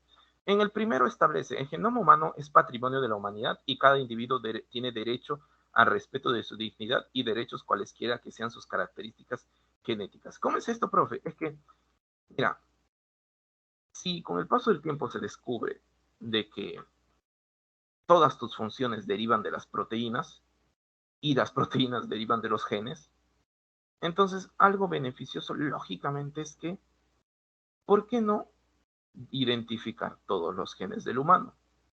Eso nació y inició dos proyectos, uno de índole nacional y otro de índole privado en Estados Unidos, en la cual el propósito es eh, identificar todos los genes del ser humano. ¿Ok? Pero si yo te digo, si las funciones de una persona dependen de sus proteínas y las proteínas de los genes, eso significa que si alguna función se ve alterada, esto depende de que alguna proteína quizás se vio alterada. Y si alguna proteína está alterada, significa que quizás algún gen se vio alterado. Sí, exacto. Por lo tanto, puede ser que una enfermedad que se haya originado es producto de alguna proteína alterada, por lo tanto, de un gen alterado. Por lo tanto, si es que yo logro identificar los genes de todas las personas y yo sé que un gen predispone más a una enfermedad, pues lógicamente ahora lo que puedo hacer es seleccionar a dichas personas que no estén predispuestas. de eso se dieron cuenta para ese tiempo. Los avances estaban llegando demasiado, todo un boom. Y ese auge sigue hasta ahorita, creo. Entonces ahí es donde se establece, ¿no? De que independientemente sea como sean los genes de una persona, se tiene que respetar su dignidad y cualquiera que sus derechos sean correspondidos, ¿no? Nada de discriminación con respecto a qué, a todo su genotipo, ¿no?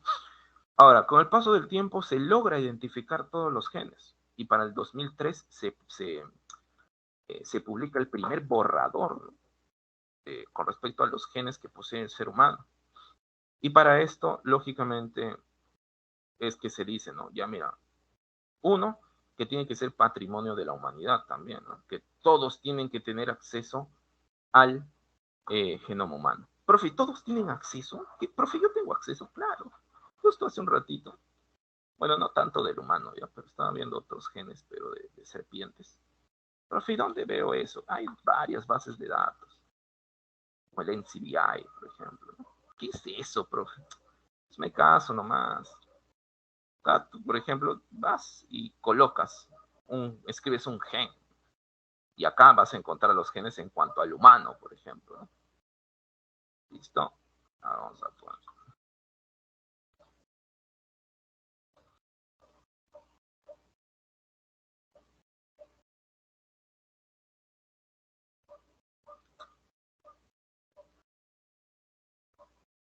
Ahí está. El colágeno del Homo sapiens. Quizás si no vas para la carrera biológica, quizás nunca lo vas a usar, pero de esta forma te estoy poniendo en evidencia, ¿qué cosa? Que se está cumpliendo esta declaración. Ok, ahora pasamos con los principios de la bioética, en la cual se basa en cuatro pilares. Pero ten en cuenta que la bioética está centrada en el beneficio común, siempre recuerda eso. ¿Por qué te digo esto? Para que entiendas los siguientes casos. Vamos a poner estos cuatro pilares en el contexto de la pandemia, por ejemplo, en la vacunación específicamente.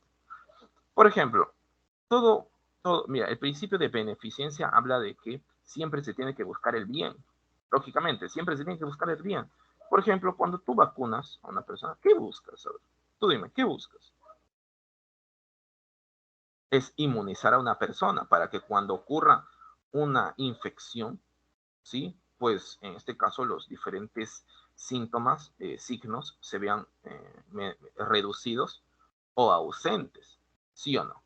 Para que la persona pueda sobrellevar mejor el cuadro clínico que se desencadena frente a la infección por SARS-CoV-2, ¿no? Por otro lado, la no maleficencia, ¿ok? La beneficencia o no, como ya te comenté, ¿cuál es el propósito? Por eso es que salen las campañas de vacunación para las diferentes personas, ¿no? La beneficencia de buscar el bien. Y luego la no maleficencia, y esto quizás la puedes ligar, asociar, ¿te acuerdas cuando sacaron el Sputnik? Las diferentes, vamos a encontrar diferentes, ¿no? Este, como parte de Sinopharm.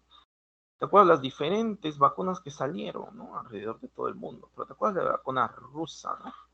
En las cuales era muy, eh,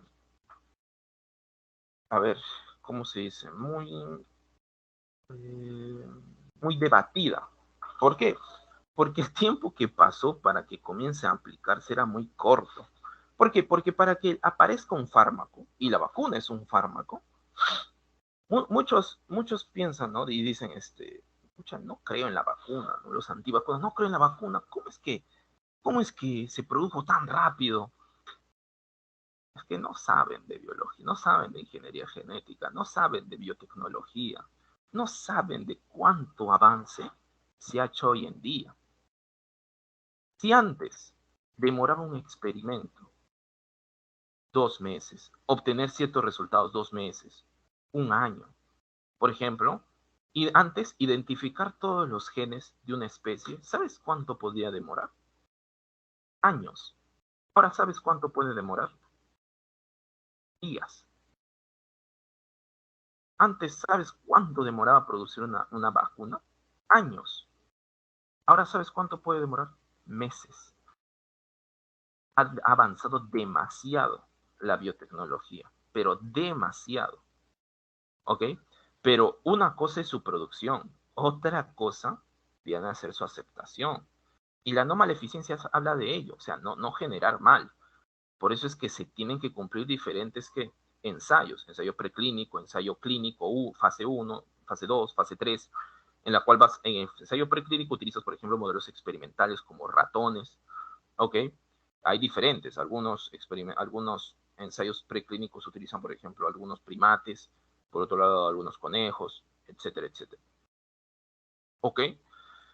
Y luego ya pasas a grupos de humanos, pero con cantidades muy reducidas, ¿ok? En los cuales pues se tiene que tomar en cuenta mucho la valentía por parte de las personas porque se están sometiendo a un primer experimento, lo cual no saben qué podría estar ocurriendo, ¿no? Pero, ¿para qué sirve esto de los ensayos preclínicos? Para identificar que no hayan efectos adversos con gran predominancia que puedan afectar, porque lógicamente no vas a generar una vacuna en la cual te genere más daños que beneficios, ¿sí o no? ¿Ok? Y luego tenemos la autonomía, en la cual, ¿qué sucede? ¿Por qué crees que a las personas no se les apunta con un arma y se les dice, oye, vacuna? ¿Por qué? Porque se está respetando el principio de autonomía, la capacidad de decisión. ¿Ok? ¿Listo? Y luego tenemos la justicia. ¿Por qué crees que quizás a las personas, a todas las personas pueden vacunarse? Yo sé que en un momento, ¿no? Primero fueron a las personas mayores, ¿no? Mayores, luego, ¿no? Pasando la edad, pasando la edad, pasando la edad, pasando la edad, ¿sí o no? Pero al final todos reciben la vacuna. Principio de justicia, de equidad. ¿Okay? Continuamos. Ahora vamos con las teorías sobre el origen de la vida. Y aquí vamos a iniciar cómo es que, lógicamente, cómo es que se origina la vida. Y acá, quien lo propone, el primero que lo propone es tu papá Aristóteles, ¿no? Con el postulado denominado como generación espontánea o la abiogénesis, en la cual lo que él postula es que la materia viva nace de la materia inanimada, por una transformación de la materia inanimada, gracias a una fuerza vital denominada como entelequia, ¿no? ¿Ok? En la cual él dice, ¿no? Por ejemplo, un apartado, la vida surge de la materia inanimada o sustancias en putrefacción. Un ejemplo, vamos a ver cuando pedazos de troncos de ciertos árboles caen al río y con el paso del tiempo entran en un estado de putrefacción. Y luego, ¿qué observas? Un cocodrilo. Entonces decías que el cocodrilo era producto de la transformación de la materia en descomposición gracias a esta fuerza vital, ¿no? La entelequia. ¿Ok? Un momentito, por favor, estimados.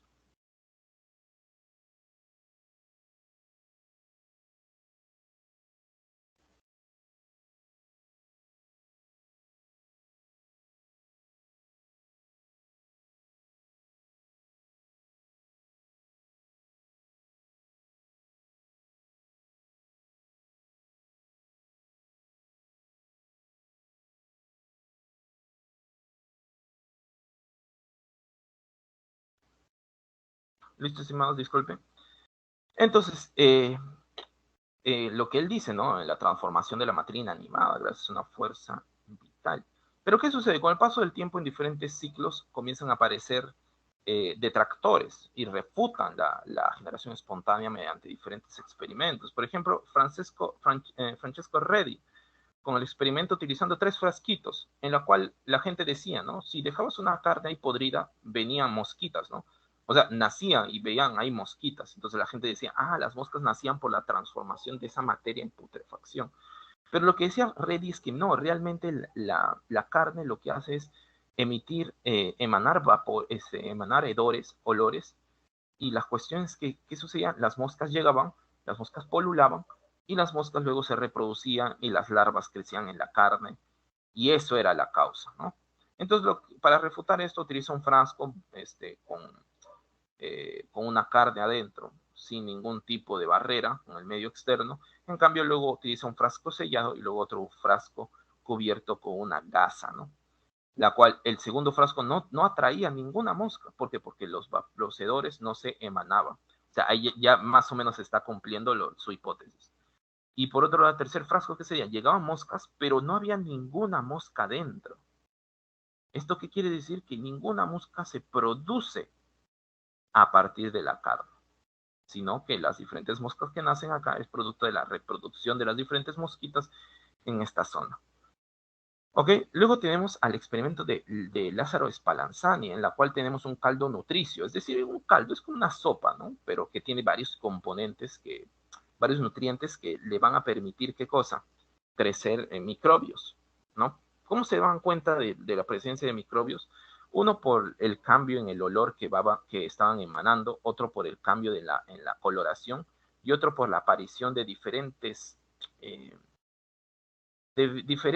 masas, de diferentes partecitas más que todo blanquecinas, ¿ok? Como cuerpecitos muy densos blanquecinos. Todo esto indicaba qué cosa? Crecimiento microbiano, ¿no? Cambio en el olor, cambio en el sabor, ¿sí? Cambio en la coloración, ¿ok? Y lo que hace Lázaro Spallanzani es utilizar dos frascos, uno sellado y el otro abierto, pero ambos se les calentó. Profe, ¿por qué? Para, lógicamente, eliminar cualquier tipo de vida. Pero con el paso del tiempo, ¿qué ocurre? En el frasco sellado no crece. Dice, ah, qué bacán. Y en cambio, en el frasco abierto, ¿qué sucede? Sí, hay un cambio. Entonces Lázaro Spallanzani, ¿qué dice? Ya ven, el caldo, a partir del caldo, no es que a partir de este caldo se genere vida, sino es que el viento atrae los microorganismos y crecen aquí adentro. Pero ya sabes que siempre van a haber algunos defensores, ¿no?, de las ideas aristotélicas, y las que decían, no, ¿sabes por qué no crecen estos frascos tapados? Porque no ingresa aire, y por lo tanto no pueden, ¿qué cosa? Respirar. Entonces, ¿qué dijo Louis Pasteur? Ya, mira, yo no te voy a usar un frasco, yo no te voy a usar, mejor dicho, un tapón. Lo que voy a usar es un frasco. Y utiliza un frasco, lo llena con caldo nutricio, va a qué cosa? A calentar el cuello del frasco y le va a dar una forma en S. Y por otro lado va a ebullir el caldo para esterilizar el medio. Y por lo tanto tenemos dos casos. Uno en cual el frasco se queda totalmente en posición vertical y otro cuando el frasco con el cuello modificado se coloca en cierta inclinación, ¿no? Primer caso y segundo caso. ¿Y qué observamos? Es que el primer caso, con el paso del tiempo, no cambia nada, ni coloración, ni sabor, ni olor. En cambio, el segundo sí.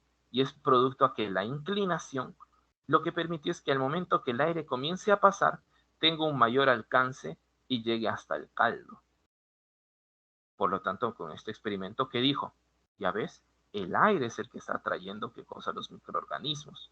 Y no es que realmente ocurra una generación espontánea a partir del caldo. ¿Te das cuenta? Luego tenemos a la teoría cosmogónica de la panspermia, la cual es propuesta por Svan Arrhenius, ¿no? En la cual dice que la vida en la Tierra es de origen extraterrestre, en las cuales a través de diferentes impactos de cuerpos celestes, de cuerpos extraños a la Tierra, traían consigo cierto tipo de materia viva, ¿ok?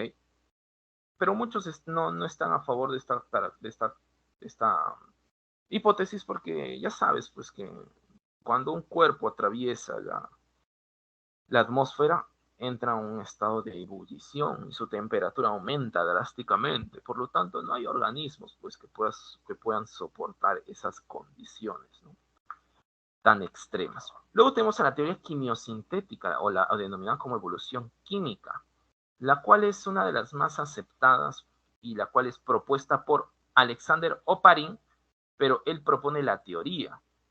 Pero quienes la llevan a la experimentación, a la práctica, viene a ser Miller y Urey.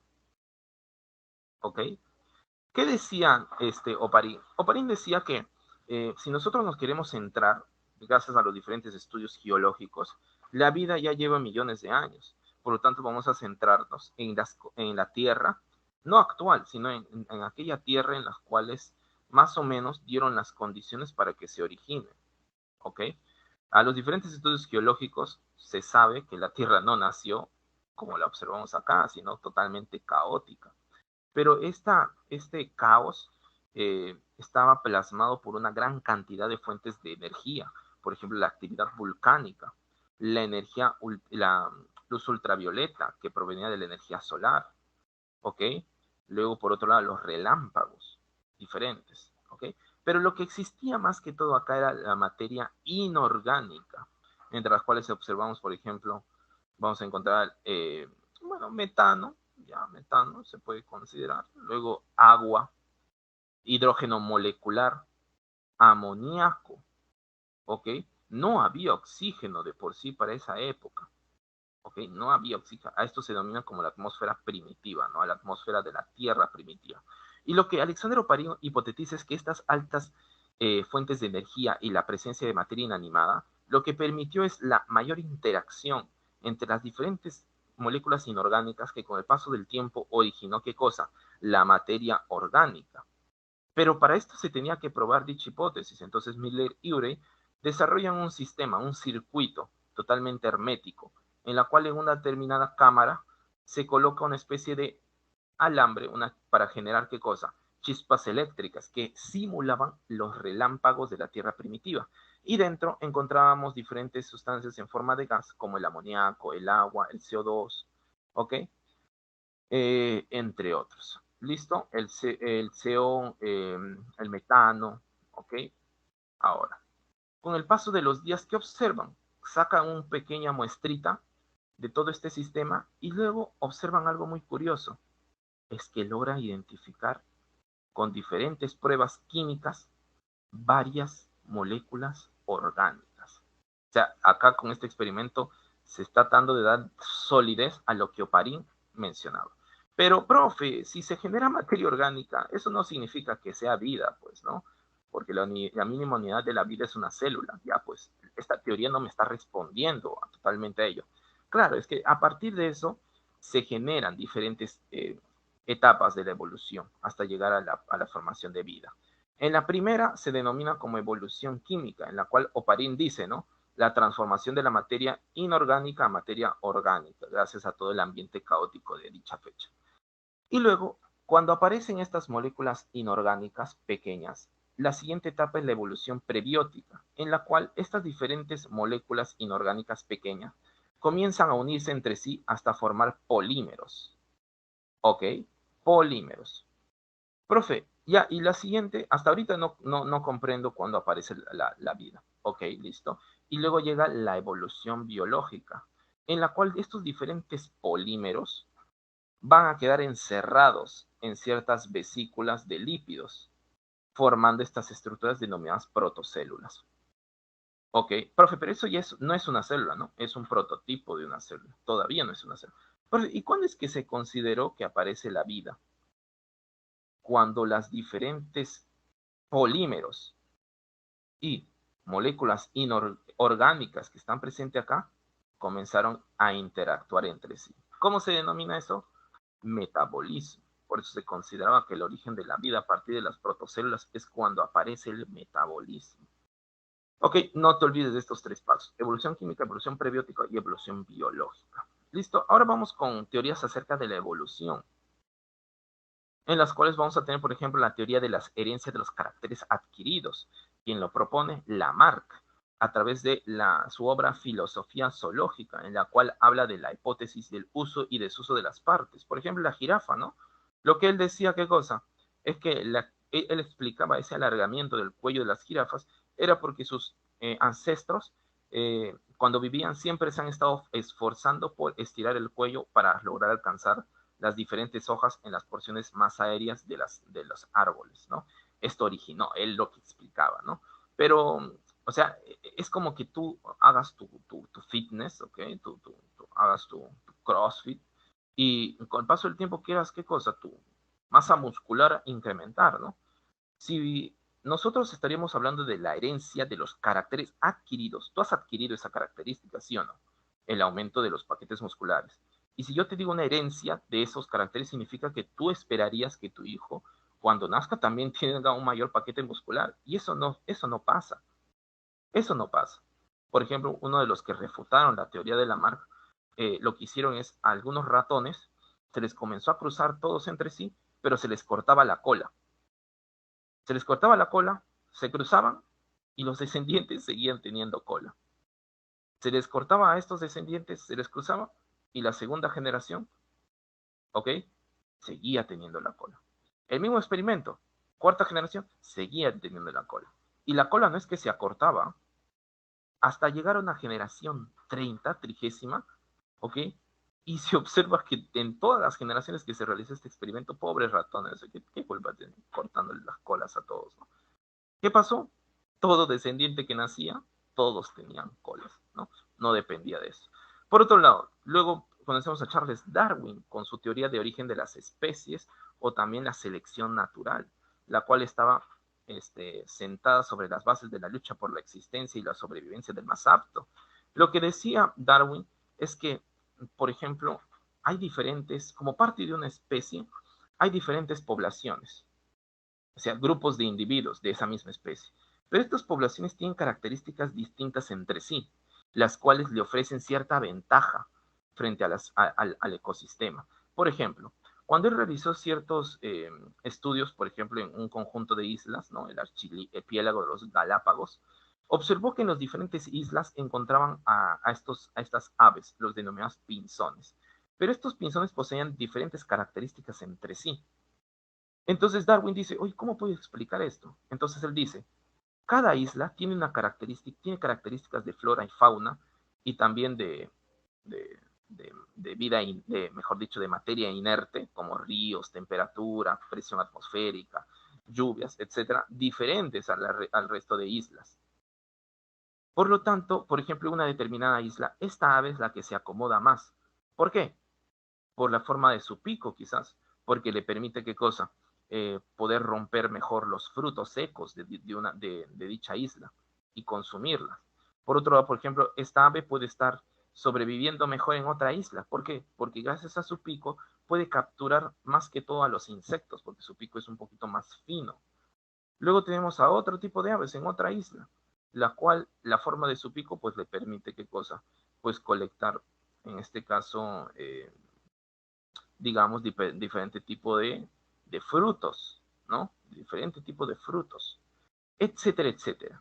O sea, acá lo que Charles menciona es que el apto no significa el más fuerte, significa que tiene las características que le permiten acondicionarse, aclimatarse mejor a una determinada hábitat.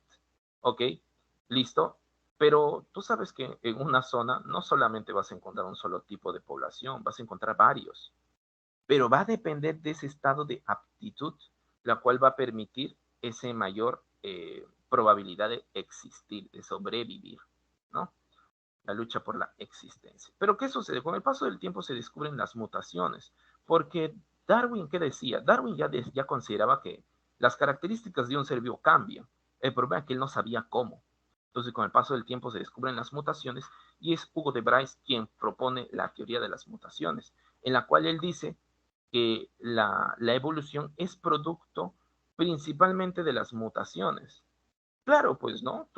Sí, sí, mira, si tu color de ojo cambia, ¿es producto de qué? De la mutación, de una mutación, ¿sí o no? Ya, pues, ese es un cambio, ¿verdad? ¿Y a qué se refiere como evolución? Al cambio con modificación, pero que ocurre en varios periodos de tiempo, años, ¿sí? Pero no solamente 10 años, no, decenas, cientos, miles de años, ¿ok? Pero ¿qué sucede? Luego llega la teoría moderna de la evolución, el neodarwinismo, o la teoría sintética de la evolución, defendida por Dobzhansky, en la cual él menciona, ¿no? Oye, mira, ya mira de Hugo de Bryce, supongamos que tú tienes tu colección de mariposas, y una mariposa de la nada observas y sale una mariposa con alas cortas. Eso es producto de la mutación, ¿verdad? Ya, Hugo, ¿eso es evolución? Y Hugo te diría, claro, pues no, porque la mutación genera ello. Y Dobzhansky diría, no. ¿Qué me asegura a mí de que esa mariposa, ¿ok? Que ahora tiene alas cortas, no puede escapar de los depredadores, no puede conseguir mejor su alimento porque no puede trasladarse con la misma eficiencia? ¿Qué me asegura a mí de que esa característica va a ser heredada? Nadie va a querer cruzarse con esa mariposa, pues. Ah, ahí se da cuenta que en la cual Dobzhansky dice, tanto, tanto las variaciones aleatorias de los individuos, denominadas como mutaciones, y la selección natural son importantes para la evolución. ¿Ok? La teoría sintética armoniza las diferentes pruebas, ¿no? las diferentes fuerzas que dirigen la evolución. Vamos a tener las evidencias de la evolución, por ejemplo, las paleontológicas, a nivel de ¿qué? De restos fósiles, pues. Las embriológicas, al comparar ¿qué cosa? Las diferentes características a nivel de embrión. Luego tenemos la bioquímica comparada, al comparar las diferentes proteínas.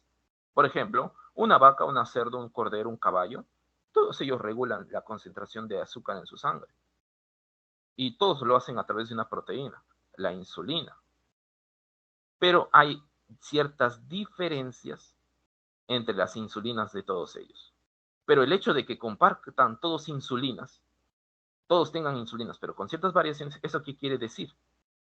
Que hubo un tiempo en el cual ellos derivan de ciertos ancestros que también poseían insulinas y que con el paso del tiempo han evolucionado y han generado diferentes especies, ¿no? Luego tenemos a la anatomía comparada, en la cual se hace, como su nombre lo dice, comparación de estructuras más que todo en la etapa adulta.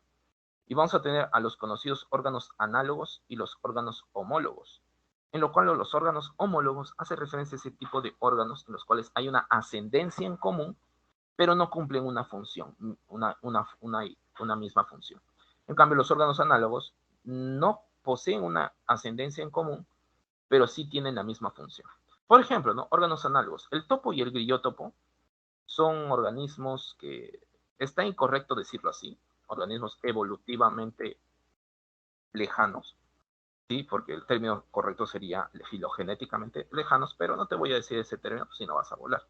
Ok, evolutivamente lejanos, ¿no? El topo y el grillótopo. Uno es mamífero y otro es insecto, pues lejanos totalmente. Sus extremidades, una están hechas de ¿qué? De piel y tejido óseo, y el otro de un exoesqueleto de quitina. O sea, no hay nada de ascendencia en común ahí, pero ambos sirven para volar, ¿ok? Luego tenemos a un delfín y un murciélago. Ambos son mamíferos. Y estas apéndices anteriores, estas extremidades anteriores, ambas se componen de ¿qué? De sistema tegumentario y sistema óseo, ¿no? De tejido óseo. Pero finalmente, mira, y la composición de huesos que posee ambos, si bien es cierto, el tamaño es distinto de los diferentes huesos, pero la organización de esos huesos, la posición de estos huesos es la misma, ¿ok? Siguen el mismo patrón, ¿ok? Pero ¿qué sucede? Cumplen una función distinta. Uno es para volar, otro es para nadar. Ok, luego pasamos con la citogenética comparada, en la cual, ¿qué se compara? Los cromosomas. Mira cómo se comparan cromosomas humanos con cromosomas chimpancés. Mira, los chimpancés tienen 48 cromosomas y los humanos tienen 46. Pero se dan cuenta en un punto los diferentes científicos que encontraron estos resultados, que el cromosoma 2 y el cromosoma 3 contienen los genes, los cromosomas 2 y 3 de los cromosomas, acá, estos azulitos, del chimpancé, contienen los mismos genes que contiene el cromosoma 2 humano. Entonces, ¿qué hipotetizan? Que estos cromosomas de acá se fusionaron para dar origen al cromosoma 2, ¿no? Luego tenemos las biogeográficas, que es debido a diferentes accidentes geográficos, ¿no? Más que todo por movimiento de las capas tectónicas o quizás la presencia de la aparición de un río, el desplazamiento, ¿no? De las placas, como les dije, la actividad volcánica, diferentes causas, ¿no? Las lluvias, etcétera, etcétera, etcétera. Lo que hizo es, ¿qué cosa? Extender cierto tipo de poblaciones y que con el paso del tiempo que originó, pues se comenzó a generar diferentes especies. Por ejemplo, tenemos camélidos en Sudamérica, y luego otro lado en Asia y en África. Tenemos, por ejemplo, al camello bactriano, al dromedario, los cuales tienen órganos especializados para el almacén de agua, debido al ecosistema en el cual viven, pues un ambiente muy caluroso. En cambio, la alpaca, la llama, la vicuña tienen un abundante pelaje para resistir las bajas temperaturas. Ok, luego tenemos dos tipos de evolución, la microevolución y la macroevolución. La microevolución ocurre más que todo a nivel de especie y la macroevolución ocurre a grupos taxonómicos superiores, o sea, a nivel de género, familia, filo, etc. Luego tenemos la especiación, es decir, el proceso de la formación de nuevas especies. Y todo esto tiene una serie de pasos que comúnmente ocurren, ¿ya? No siempre es así. Este es el patrón más conocido. Primero, un aislamiento geográfico, es decir, una especie, por ejemplo, acá de escarabajos, con el paso del tiempo debido a que no sea a cierta presencia de un incendio forestal hizo que una población se vaya para un lado y otra población se fue para otro, ¿no? Aislamiento geográfico, ¿no? Aislamiento de territorio. Luego viene el aislamiento reproductivo, en la cual los escarabajos de una misma población comienzan a reproducirse entre sí nada más, ¿no? Por lo tanto, aislamiento reproductivo. Pero ¿qué sucede? A lo largo de todo este tiempo comenzaron a aparecer diferentes mutaciones, ¿no? Etcétera, etcétera. Diferentes mutaciones. Y debido a estos procesos de reproducción, ciertos alelos comenzaron a extenderse más que todo en la población, llegando hasta un aislamiento genético. O sea, los alelos que poseían en un inicio, con el paso del tiempo, ya qué cosa, ya se van ya van difiriendo totalmente, ¿no? Hasta un punto en el cual hay ciertas diferencias ya a nivel genético, ¿no? Aislamiento genético. Luego tenemos los patrones de la evolución. Algo muy típico de la evolución en sí en la Tierra es que primero ocurre una extinción en masa y una reacción adaptativa. Por ejemplo, las extinciones de masa reconocidas hasta la fecha como 5, la última, en el final del Cretácico, la que se hipotetiza que fue causante de la extinción de los dinosaurios, ¿no? Y luego, después de una extinción, sigue una radiación adaptativa, que viene a ser un proceso en la cual eh, aparecen nuevas especies de forma muy rápida. Por ejemplo, la radiación adaptativa que ocurrió con los mamíferos. ¿Qué sucede? En el tiempo que existían los dinosaurios, los mamíferos más que todo habitaban cuevas, ¿no? Zonas más que todo ocultas. ¿Por qué? Porque si salían, que se los comían, ¿no? Pero una vez que impacta el asteroide y luego los dinosaurios mueren, los mamíferos detectan que los dinosaurios ya no están. Entonces, ¿qué hacen? Comienzan a ocupar los territorios en los cuales estaban los dinosaurios. Y ahora comienzan a beber los ríos donde habitaban los dinosaurios, comienzan a consumir a los alimentos que antes consumían los dinosaurios. ¿Te das cuenta de esto, no? Por lo tanto, los mamíferos en un punto se emocionan después del fallecimiento de todos los dinosaurios y comienzan a habitar diferentes territorios, diferentes ecosistemas. Y lo que propició esto a que las poblaciones de diferentes mamíferos se vayan, ¿qué cosa? Separando. Y si esto origina un aislamiento geográfico con el paso del tiempo que va a generar la especiación. Pero como son tantos territorios que han dejado vacíos los dinosaurios, pues son varios territorios en los cuales las diferentes poblaciones de mamíferos van habitando. Por lo tanto, esto genera la radiación adaptativa, todo un proceso global de muchos procesos de especiación, ¿no? Se van formando muchas especies de forma rápida. Luego tenemos el origen y evolución de la especie humana. Pero primero tenemos que ubicar a los humanos, pues, ¿no? Lógicamente, si encontramos a nivel de los primates, estamos dentro de los catarrinos, específicamente en los hominoideos, ¿no? Dentro de los hominoideos, lógicamente todos los primates van a estar dentro de qué? Vamos a estar observando acá diferentes características, ¿no? Por ejemplo, el pez, salamandra, lagarto, ratón, chimpancé, humano, ¿no? Acá encontramos a los hominoides, a los primates en sí, ¿no? Luego, dentro de los prosimios primitivos, vamos a encontrar a los antropoides y a los prosimios, ¿no? Vamos a tener a los tarseros, a los lores, a los lémures, pero a los antropoides vamos a tener, por ejemplo, al humano, al chimpancé, al gorila, al orangután. Vamos a encontrar también diferentes antecesores al género Homo, por ejemplo, al Sahelanthropus tuomai, al Ardimithecus ramidus, al Ororhyntugenensis, al Australopithecus afarensis. Este es el sentido de ascendencia, ¿no? Así, en este sentido, ¿no? No puedo controlar bien el mouse. Primero de Tomai, luego Ramidus, luego Tugenensis, luego Afarensis. Y luego ya encontramos al Homo erectus, ¿no? Un ejemplo vienen a ser los restos del conocido niño de Turkana, ¿no? Continuemos. Ahora pasamos con todo el proceso, ¿sí? De la aparición de los diferentes miembros del género Homo, ¿no? Empezando desde el Homo habilis, luego el Homo erectus, luego el Homo neandertal, luego finalmente al hombre actual, al Homo sapiens. Características importantes, el Homo habilis permanecía ¿en dónde? En África. ¿Quién logra emigrar? ¿Ok? ¿Quién logra emigrar? El Homo erectus. ¿Ok? A partir del Homo erectus se da la emigración del continente africano. ¿Ok?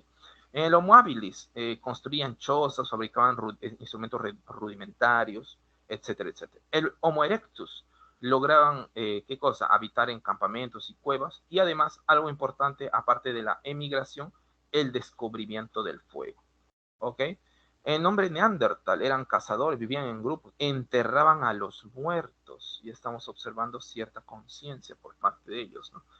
Y finalmente el hombre Cro-Magnon, en la cual es la especie que hoy día pertenecemos, representaban los diferentes hechos del día a día mediante pinturas y esculturas, ¿ok? Luego vamos con la taxonomía. Profe, ¿qué es la taxonomía? ¿Te acuerdas, no? El dominio de la biología que se encarga de la clasificación y nombramiento de qué? De los seres vivos. ¿Y quién viene a ser el padre acá? Carlos Linneo, ¿no? Carl von Linneo, ¿no? En la cual establece el sistema binomial, es decir, una forma de nombrar a todos los seres vivos.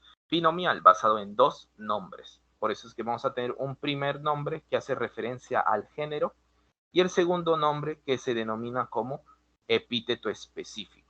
Pero son los dos nombres que hacen referencia a la especie, ¿no? Por ejemplo, en caso del humano, el nombre vulgar, el nombre coloquial, y Homo sapiens, el nombre científico, ¿no?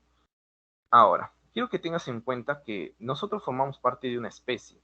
Los diferentes seres vivos en la Tierra son organizados en diferentes grupos y subgrupos, ¿ok? Es como cuando tienes tu escritorio, ¿no? De la computadora y quieres guardar tus archivos de la pre, ¿no? Tienes un archivo que dice pre y luego dice, ¿qué cosa? Los años, ¿no? Ya no te me ofendas. Los años, ¿no? Ahí está. Y dentro de cada año tú tienes ciertos carpetitas, ¿no? Por ejemplo, boletines, ¿ok? Exámenes, etcétera, etcétera. Y dentro de esos boletines, por ejemplo, boletines biología, no física, química, etcétera. Y luego dentro de cada boletín, por ejemplo, en biología, cada temita, subcarpetas, ¿no? Lo mismo es acá, en cuanto a la clasificación de los seres vivos, lo mismo es aquí, son diferentes subgrupos dentro de otros grupos. Pero el más basal viene a ser la especie, el conjunto de especies da el género, el conjunto de este da la familia, luego el orden, luego la clase, luego el filo o división. Filo se utiliza más que todo a nivel de animales y división más que todo a nivel de plantas. Luego sigue reino y finalmente los dominios. ¿Ok? Profe, un ejemplo, acá vas a observar. Mira, por ejemplo, especie, el cardenal norteño, nombre vulgar. La especie, cardinalis cardinales. El género, cardinalis. La familia, fringílide. El orden, paseriformes. Clase, aves. Filum, cordata. Reino, animalia. Dominio, eucaria. ¿Cómo que dominio, profe? Es que, mira, acá vamos a encontrar, mira, cómo están clasificados los diferentes reinos. O sea, los seres vivos inicialmente fueron clasificados en reinos. Por ejemplo, el reino protista, el reino animal, el reino fungi, el reino monera, okay, el reino planté. Pero con el paso del tiempo aparece un científico denominado como Carlos Voss, en la cual él dice, oye, creo que no está muy bien organizar a todos los seres vivos en 5 reinos, sino más bien en 3 dominios. El dominio eucaria, el dominio bacteria y el dominio arqueobacteria. Esto es gracias al descubrimiento por parte de otro grupo de procariotas, los denominados arqueobacterias. Y las bacterias más que todo son denominadas como eubacteria, ¿ok? Apúntalo ahí, ¿ya? Eubacteria. Listo, características similares entre ellos. Bueno, entre bacteria y arqueobacteria son procariotas. Las eucarias son eucariotas, lógicamente. Esto quiere decir que los dos primeros carecen de membrana nuclear, de un núcleo y organelas celulares. Por otro lado, la composición lipídica de sus membranas son distintas. En la arqueobacteria posee éter ramificados, en cambio en bacteria y eucaria poseen éster no ramificados. Las paredes celulares, la arqueobacteria no posee peptidoglucano a nivel de la pared. La bacteria sí posee, la eucaria no posee. En hongos es quitina y este, y en plantas es celulosa, ¿no? Y así es como se ve la clasificación de los seres vivos, ¿sí? A través de una especie de árbol genealógico, ¿ok? Se conoce como árbol filogenético, ¿sí? En la tabla hace referencia a las diferentes ascendencias entre todos los seres vivos, ¿no? Bacteria, arquea y eucaria. Listo, estimados. Voy a dejarles las respuestas por el chat. Nos estamos viendo en la próxima clase. ¿Listo? Nos vemos.